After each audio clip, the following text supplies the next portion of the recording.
بسم الله الرحمن الرحیم. نه بیا مدثر یم د اووم ټولګي د فزیک مضمون لپاره ستاسو په خدمت کې یم. موږ او تاسو په نننۍ ویډیو کې د اووم ټولګي فزیک مضمون را شروع کوو. ګورئ فزیک مضمون سره د اووم ټولګي زده کوونکي کیدای شي چې نااشنا واوسي، کیدای شي دغه نوم ځینې زده کوونکي د لومړي ځل لپاره اوري، ځینې زده کوونکي کیدای شي په دې اړه معلومات ولري خو ډېر کم معلومات ولري، ولې په دې خاطر چې فزیک مضمون لومړی په اووم ټولګي کې را شروع کیږي. د اووم ټولګي څخه مخکې موږ او تاسو په شپږم ټولګي کې موږ او تاسو ساینس وایو، او په ساینس کې د فزیک، کیمیا او بیولوژي عموما دوی ګډ ویل کیږي. دغه درې مضامین چې وي دا په ساینس کې ګډ وي، د دې درو سرو موضوعات چې وي په ساینس کې وي. کله چې موږ او تاسو اووم صنف ته راسو، بیا په اووم صنف کې دغه ساینس په درو برخو ویشل کیږي چې فزیک جلا راته ویل کیږي، کیمیا جلا راته ویل کیږي او بیولوژي جلا راته ویل کیږي. هر یو فقط هغه موضوعاتو څخه بحث کوي چې په دغه علم پسې مربوط وي، نو نورو موضوعاتو څخه دوی بحث نه کوي. خو په نو کښته صنف کې په ساینس مضمون کې بیا دغه ټول موضوعات ګډ وي.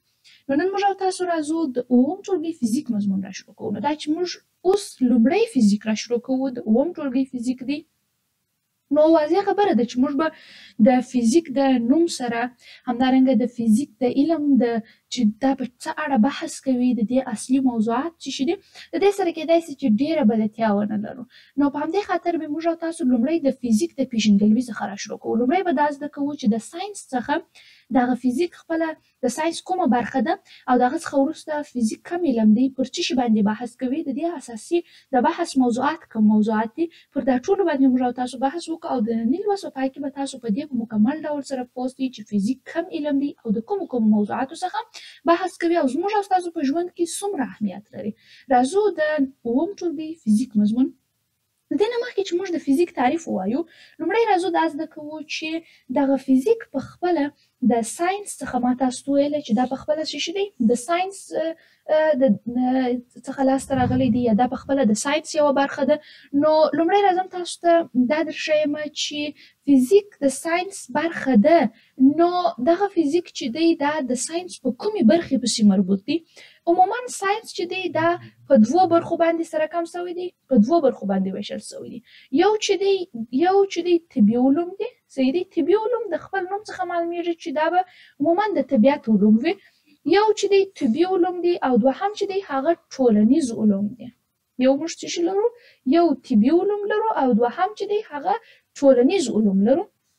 دا طبي علوم چې دي دا بیا په خپله دا طبي علوم په خپله په دوو برخو ویشل سوي دي. ټولنیز علوم به موږ او تاسو پر خپل ځای پرېږدو، راځو طبي علومو ته.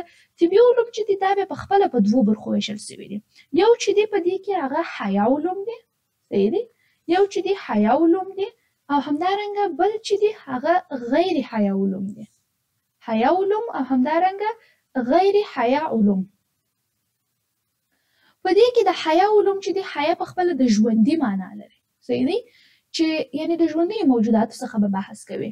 چې دغه حیا علوم چې بیا دي دا بیا په خپله د څه شي څخه بحث کوي، د دوه رقمه ژوندي موجوداتو څخه بحث کوي چې یو څه شي دی، یو چې دی هغه په خپله حیوانات دی، صحیح دی، یعنې یو د حیواناتو علم پکې شامل دی، او بل چې دی بل نور ژوندي موجودات چې دي نباتات، یعنې یو د نباتاتو علم پکې شامل دی.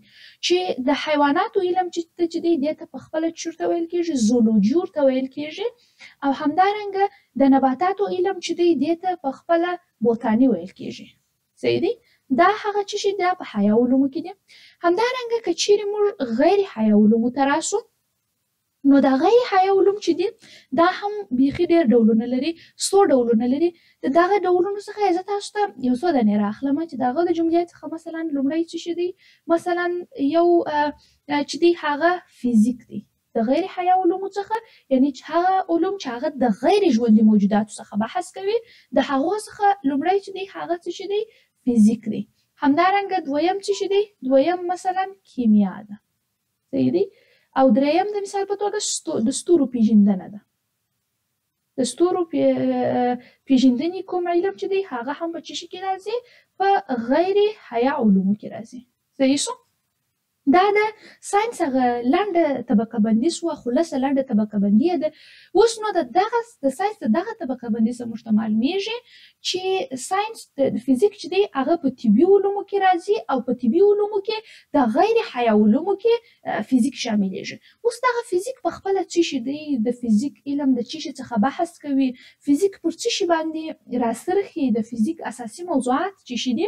راځو موږ دې خبرې ته ګورو. یو خبرې ته چې ستاسو فکر وي هغه دا چې فزیک مختلف تعریفونه لري. زه راځم د دغه تعریفونو د جملې څخه تاسو ته یو څو دانې تعریفونه را اخلم، هغه درته تشریح کوم او د دا ټولو څخه په نتیجه کې یو مکمل یو بشپړ تعریف راوځي چې بیا هغه بشپړ تعریف به زموږ د ټولو صنفونو په جریان کې باید په یاد وي او په هر صنف کې چې موږ فزیک وایو نو د فزیک هماغه تعریف باید زموږ په فکر کې وي چې موږ دا فزیک وایو دا په اصل کې موږ څه شی وایو.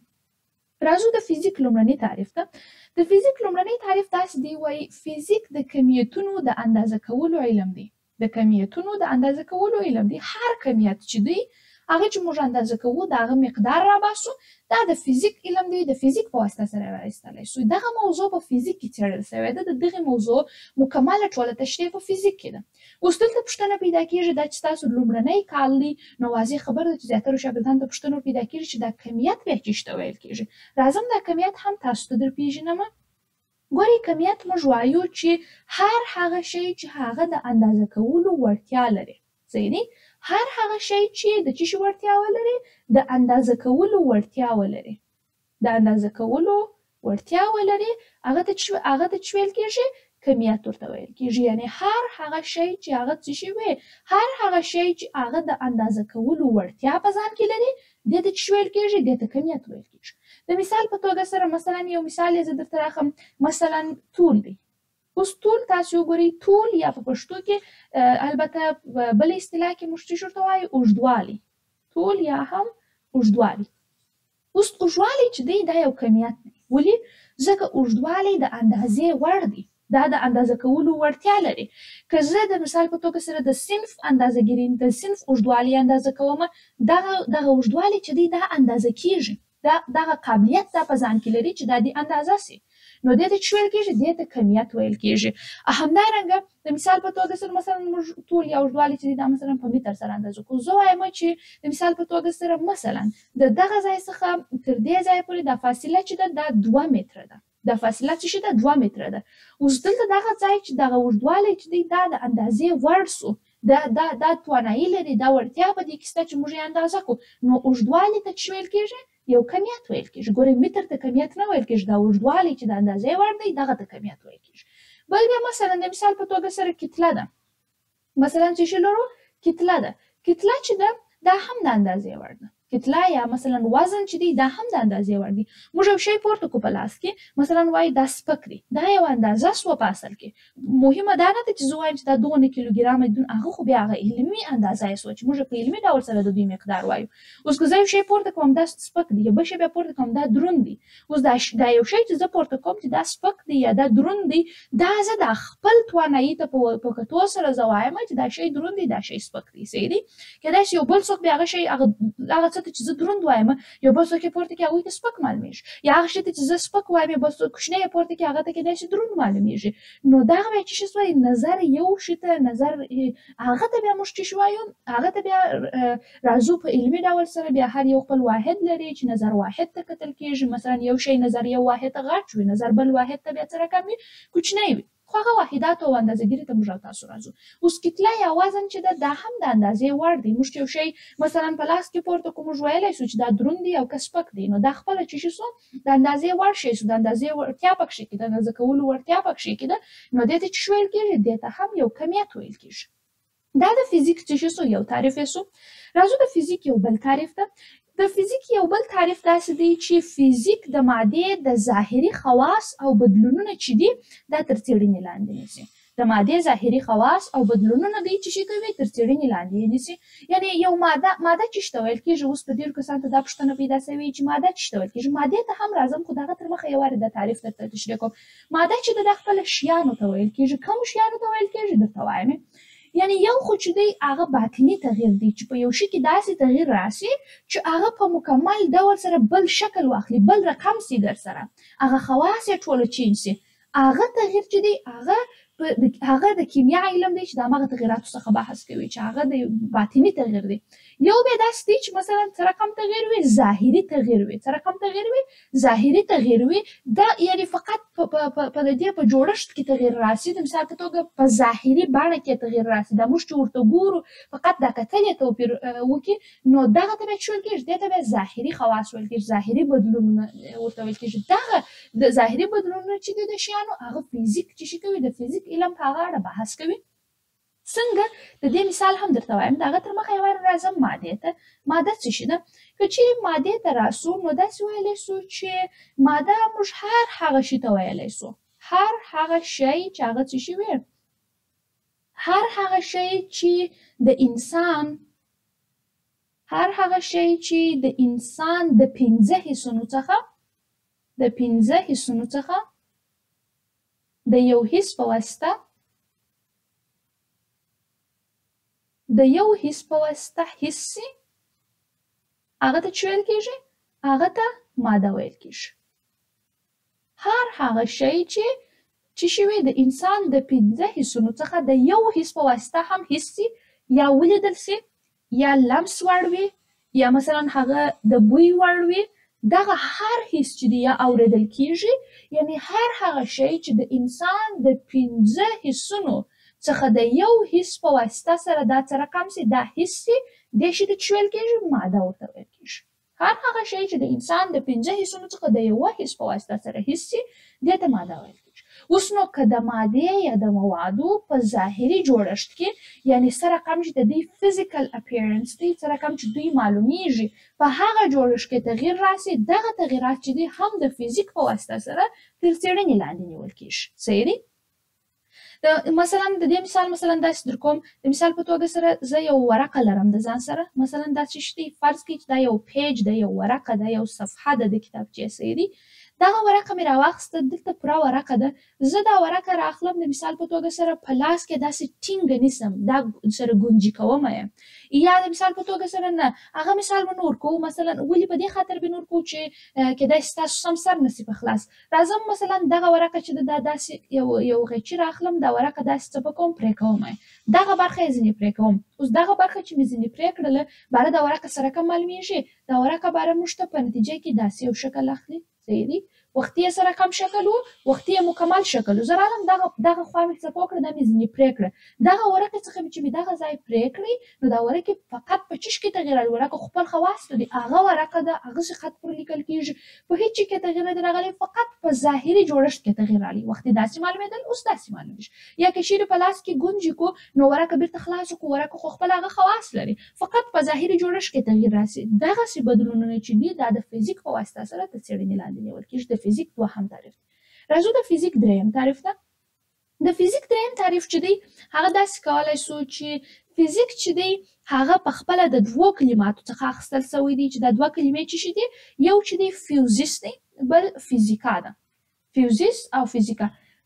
فیوزیس او فیزیکا چې دی دغه دواړه نومونه چې دي یا مثلا دغه دواړه کوم نومونه چې دي یا د مثال په توګه سره کوم لغاتونه چې دي د دوی دواړو معنا خپله چې شي ده د دې دواړو معنا ده طبیعت. د دې دواړو معنا څه شي دی؟ طبیعت. فزیک او فیوزیس دا دواړه چې شي دي دا دواړه د یوې کلمې معنا لري. د دواړو فزیک د دغه 2 کلمو څخه اخیستل شوی دی چې د دې دواړو کلمو معنا ده طبیعت. صحیح دی؟ اوس طبیعت څه ته ویل کېږي؟ ګورئ طبیعت تعریف که چیرې موږ وکړو نو د طبیعت تعریف داسې کولی سو چې طبیعت چې دی هغه د الله تعالی د مخلوقاتو منظمې مجموعې ته خپله طبیعت وایي. د الله تعالی د مخلوقاتو منظمې مجموعې ته چې وایي طبیعت ورته وایي. نو دغه که چیرې موږ داسې ویلی سو چې فیوزیس او فیزیکا چې دي دا خپله د طبیعت معنا لري او طبیعت موږ زده کړئ چې طبیعت د الله تعالی د مخلوقاتو منظمې مجموعې ته خپله چې ویل کېږي طبیعت ورته ویل کېږي. نو د دغه خبرې څخه چې فزیک د دغو 2 کلمو څخه اخیستل شوی دی د فزیک یو بل تعریف موږ داسې کولی سو چې فزیک د طبیعت قوانین مطالعه کوي. فزیک څه شي کوي؟ فزیک د طبیعت یعنی په طبیعت کې چې دا کومې پدیدې تاسو وینئ کومې پیښې تاسو وینئ دغه چې دی د فزیک په واسطه سره تر څېړنې لاندې نیسي. فزیک د طبیعت قوانین څه به کوي؟ فزیک موږ ته د طبیعت قوانین راته مطالعه کوي. صحیح سو. دا د فزیک یو بل تعریف سو. دا د فزیک چې شو یو بل تعریف سو. ګورئ د فزیک درې تعریفونه مو تر دې ځایه ویلي دي. یو د فزیک چې فزیک د کمیتونو د اندازه کولو علم دی. دویم فزیک د مادې ظاهري خواص او بدلونونو تر څېړنې لاندې نیسي. دریم فزیک د دوو لاتیني کلمو فیوزیس او فیوزیکا څخه اخیستل سوی دی چې دواړه د طبیعت مانا لري. مانا ده چې فزیک د طبیعت قوانین څه په کوي راته مطالعه کوي. دا د فزیک یو بل تعریف سو. صحیح دی. څنګه د مثال په توګه سره څنګه د طبیعت قوانین راته مطالعه کوي. مثلا زه فعل حال اوس څه شي کوم، د مثال په توګه سره فعل حال زه اوس تدریس کوم. صحیح دی. فعل حال زه اوس څه کوم، تدریس کوم. صحیح دی. دغه تدریس چې زه کوم د تدریس په جریان کې زه انرژي مصرفوم. د تدریس په جریان کې زه څه شي انرژي مصرفوم. انرژي په مصرف رسیږي. وخت چې زه انرژي مصرفوم، دا انرژي په خپله څه شي ده، دا انرژي په خپله د فزیک د انرژي په اړه بحث کوي. دا فزیک خپله د انرژي خپله د فزیک یو موضوع ده. فزیک ماته دا وایي چې انرژي چې شي ده څنګه، مثلا د انرژي د اندازه کولو واحدات چې شي دي.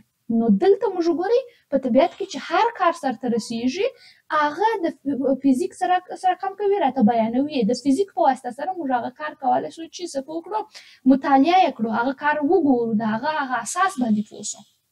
او همدارنګه د مثال په توګه سره مثلا زه تدریس کوم. د تدریس یو کار دی. دا کار خپله د څه شي موضوع ده، د فزیک موضوع ده.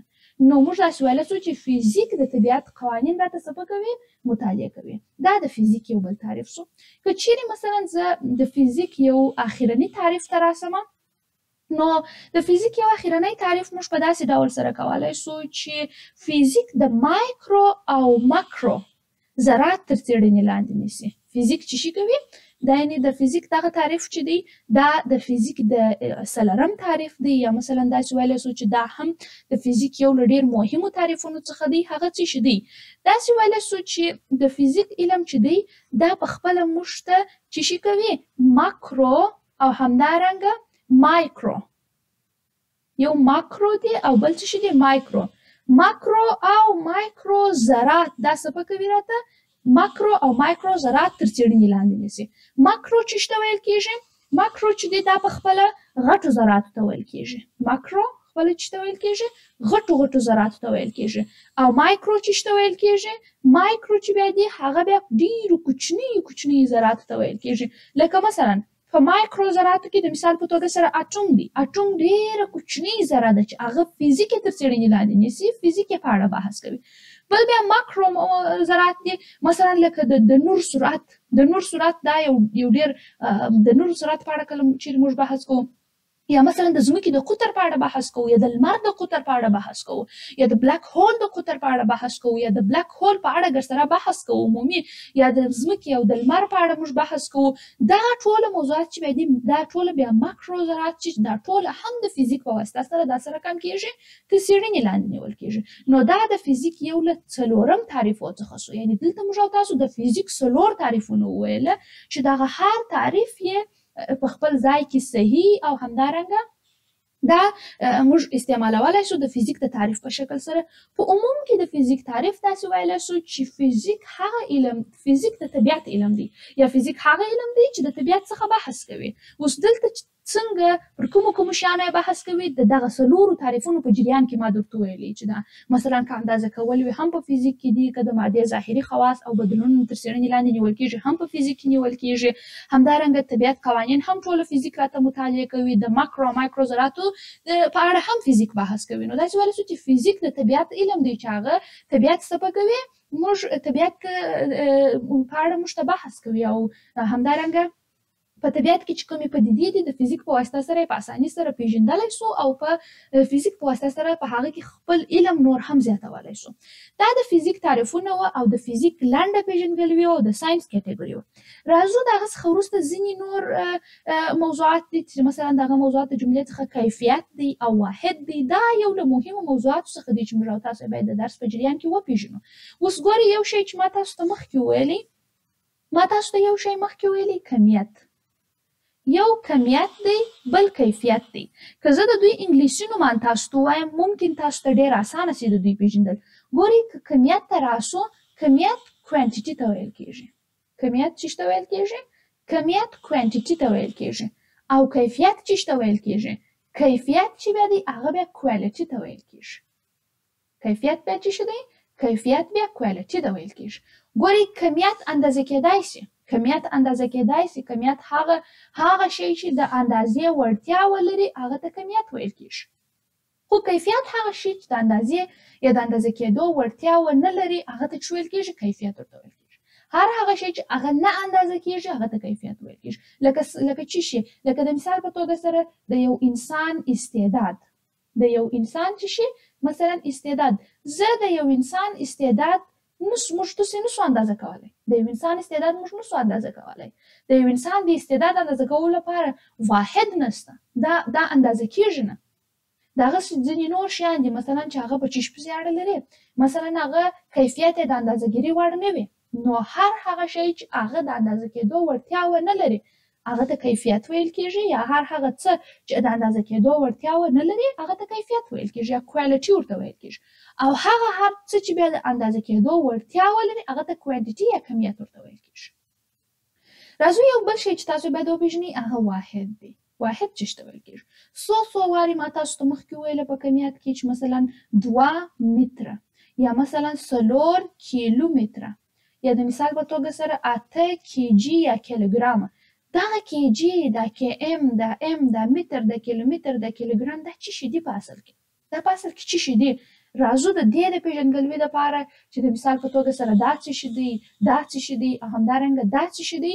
د دې د اندازه کېدو لپاره موږ باید څه شی وپېژنو؟ موږ باید د دې د پېژندلو لپاره موږ باید یونټ وپېژنو چې یونټ یا واحد څه ته ویل کېږي. دا واحد په اصل کې څه شي دی؟ دا یونټ په اصل کې څه شي دی؟ نو راځو واحد یا یونټ پېژنو. وایي د کمیتونو د اندازه کولو مقیاس یا اندازې ته څه ویل کېږي؟ یونټ ورته ویل کېږي. د کمیتونو د اندازه کولو مقیاس ته څه ویل کېږي؟ یونټ یا هم واحد ورته ویل کېږي. یعنې د واحد په واسطه سره موږ او تاسو دغه کمیتونه چې دي د دوی اندازه ښوولی شو. د مثال په توګه څنګه؟ اوس ګورئ که زه درته وایم چې 2 متره 4 کیلومتره 8 کیلوګرامه ته ډېر اسانه پوهېدلی سې چې زه دلته د کم کمیت په اړه بحث کوم، دلته د کم کمیت په اړه بحث کوم، دلته د کم کمیت په اړه بحث کوم. واضح خبره ده چې دلته زه د طول په اړه بحث کوم، د اوږدوالي په اړه بحث کوم. په عین حال کې دلته هم زه د طول یا هم د اوږدوالي په اړه بحث کوم. ولې واحدات ته چې دي د واحداتو په واسطه سره زه پوه شوم چې دغه دواړه چې دي دا په اصل کې د کم کمیتو څخه بحث کوي. دا د څه شي اندازه ده؟ د اوږدوالي اندازه ده، د وزن اندازه ده، د څه شي اندازه ده؟ دغه واحدات یې ماته راښیي. او دلته دغه کیلوګرام چې لیکلي دي د دې څخه زه پوهېږم چې دا د وزن کمیت په اړه خبرې کوي. دا چې دی د وزن په اړه خبرې کوي. نو دغه واحدات دي چې د کمیتونو د اندازه کولو اندازه د دوی په واسطه سره کم کېږي موږ ته رامعلومېږي. یا دغه واحدات په خپله د کمیتونو د اندازه کولو مقیاس ده یا اندازه یې ده. صحیح دی؟ که زه راسم برعکس د دغه ټولو پر ځای باندې د 2 پر ځای باندې د 2 متره پر ځای زه راسم ولیکم چې 2، د 4 پر ځای راسم زه مازې ولیکم چې 4 او د 8 پر ځای راسم مازې ولیکم چې 8. دا متر، کیلومتر او کیلوګرام زه ورسره ونه وایم. نو آیا تاسو پوهېږئ چې دا زما هدف څه شی دی؟ دا زه څه شی یادوم؟ کمیت صحیح دی، کم کمیت دی، څه شی دی؟ خو نه راته معلومېږي نه. نو د دې لپاره چې کمیت معلوم کړو د کمیت د معلومولو لپاره واحد مهم دی.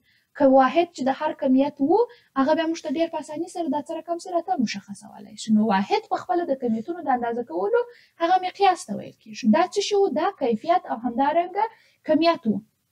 په دې ځای کې که زه چیرې وایم چې 2 متره 4 کیلومتره د مثال په توګه سره 8 کیلوګرامه، دلته مثلا زه لیکم چې 3 کیلوګرامه. په دا 3 کیلوګرامه کې دا 3 چې دی د ریاضي د لحاظه دا څه شی دی؟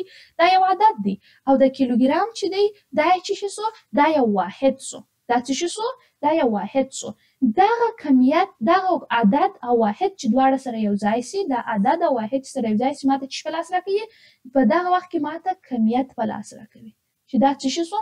اوس نو څنګه کمیت په لاس راکوي؟